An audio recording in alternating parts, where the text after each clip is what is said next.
Shalom, saudara-saudariku yang terkasih dalam Tuhan Yesus Kristus.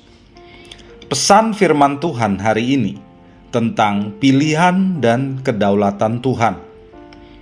Mari dengarkan renungan harian Bread of Life yang diambil dari Yosua 11 ayat 19 dan 20. Tidak ada satu kota pun yang mengadakan ikatan persahabatan dengan orang Israel selain daripada orang Hewi yang diam di Gibeon itu.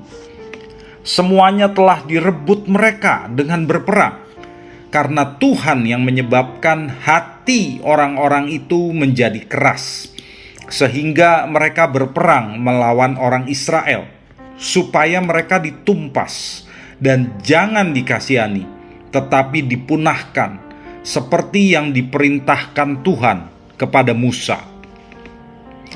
Bangsa Kanaan sudah hidup dalam dosa selama ratusan tahun, sejak zaman Abraham. Tuhan dengan sabar menunggu pertobatan mereka. Namun pada akhirnya mereka memilih untuk melawan Tuhan dan berperang melawan Israel, kecuali orang-orang Hewi di Gibeon. Karena itu, dalam kedaulatannya, Tuhan dikatakan menyebabkan hati mereka menjadi keras. Itu agar penghakimannya digenapi. Dalam Alkitab, ketika Tuhan dikatakan mengeraskan hati, ini tidak berarti Tuhan menanamkan suatu kejahatan baru dalam hati mereka. Tetapi maksudnya adalah Tuhan membiarkan mereka menuai buah dari dosa mereka akibat pilihan mereka sendiri.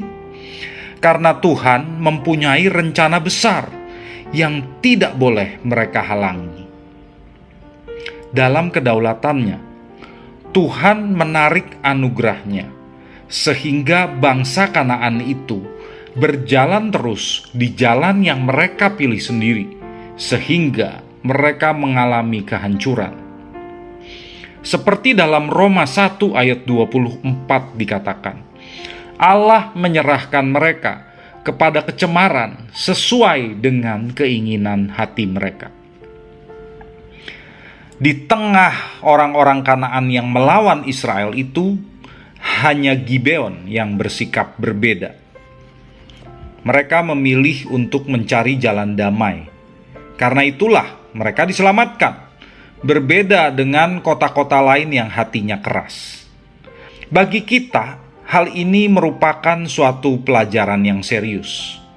Apabila seseorang terus-menerus menolak suara Tuhan, pada suatu saat Tuhan bisa bertindak keras.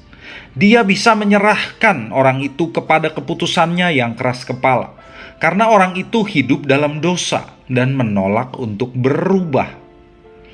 Tetapi ini juga undangan yang penuh kasih kepada kita.